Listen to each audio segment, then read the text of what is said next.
The draft is approaching. A week from today. What is the stuff we'll be talking about after one round of the draft is in the books? Peter, you go first. Wow. I think the biggest story 1 week from today is who drafts CJ Stroud. Because I think it is, as we sit here 1 week out, 6 days out, the biggest mystery of the first round. And I think, Mike, the one thing about Stroud right now that is the most compelling, it happens every year, who's going to ignore the noise and take a chance on a hugely gifted player. It has kind of shifted from Jalen Carter to CJ Stroud.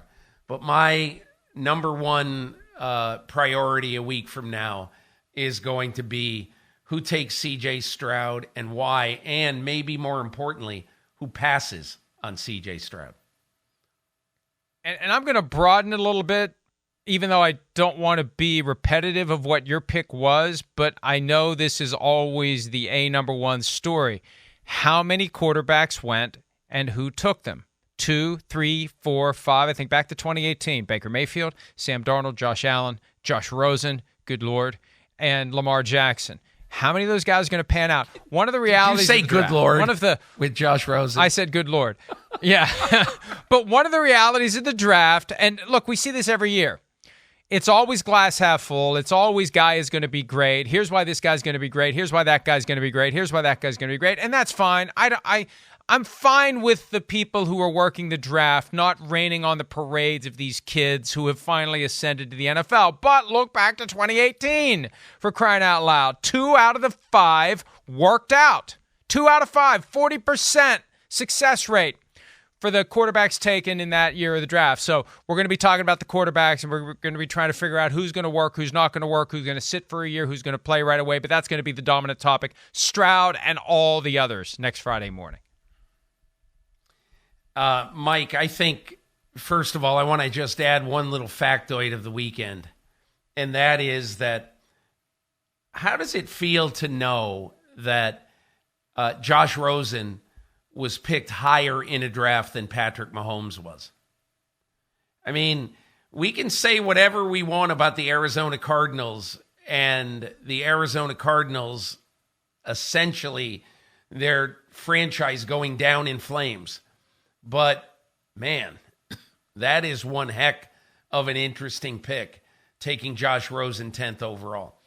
I'll say my next one would be Jalen Carter, because he started the draft season as the guy who we're not really sure about, having to go home from the combine, tail between his legs to face these charges, and then to plead no contest to very serious charges. And so to me, I think Jalen Carter would be my next one. Next one for me, and look, this takes some liberty with what we're trying to do here, but it is what we're going to be talking about next Friday morning. I guarantee you. Does Aaron Rodgers get traded Friday afternoon or evening? That's going to be one of the top stories. Here we go. The Jets aren't giving up the 13th overall pick to the Packers. We know that. If the trade's going to happen, it's going to happen on Friday, and it could happen as late as a second-round pick on the clock that the Packers get. It could happen late afternoon. I've put the over-under at 6 p.m. Eastern for the deal to get done, but that's what we're going to be talking about, because after all this time of discussion and speculation, and could other teams get involved, it's going to be Jets, it's going to be Rodgers, it's going to happen next Friday, and we're going to be talking about it on Friday morning. Yeah, my over-under would be actually 7:30 Eastern time, because I think this is going to go on the clock. And look, Brian Costello in the New York Post just wrote this morning that indeed the hang-up is a 2024 first-round pick, which the Green Bay Packers want. And if you're the New York Jets, and that is indeed what the hang-up is, you're going to give them a 2 this year. That's already, people pretty much know that. And if the Packers want a 1 next year, I'm just telling you, Mike, I wouldn't do it. And I would exit the draft next weekend with Aaron Rodgers being the big matzo ball hanging out there for the Green Bay Packers. Okay, you can say whatever you want about us. You can say that we better give a 1 next year in 2024, or we're not going to have Aaron Rodgers.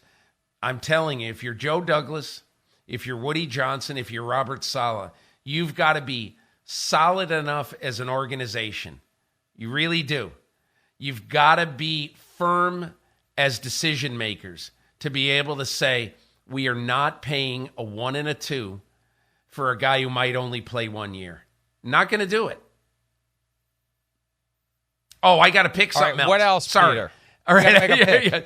Okay, here's the last thing I would say. The number of receivers in the round, because I think it could be as few as 3. I think it definitely will not be more than 4. I was going to say here, Bijan Robinson, who gets him? Where does he go? How much of a lift does he give the team? But we already talked about that. I'm going to throw another one out there that has nothing to do with what happens on Thursday night, but will have everything to do with what we're talking about on Friday.